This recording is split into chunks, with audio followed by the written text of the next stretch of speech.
कोस चमकेला सोना के सिंदूरवा, कई कोस चमकेली लार है, कई कोस चमकेली लार है।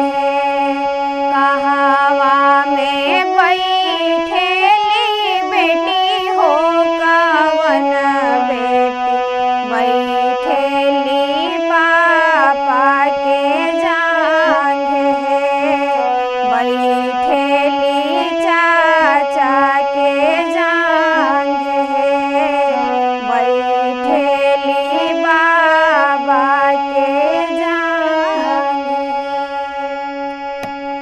अगर आप सभी को ये विवाह गीत अच्छा लगा हो तो मेरे वीडियो को एक प्यारा सा लाइक कर दीजिएगा, मेरे चैनल संगीत विथ ऋचा को सब्सक्राइब कर दीजिएगा और आप सभी को ये विवाह गीत कैसा लगा कमेंट करके ज़रूर बताइएगा।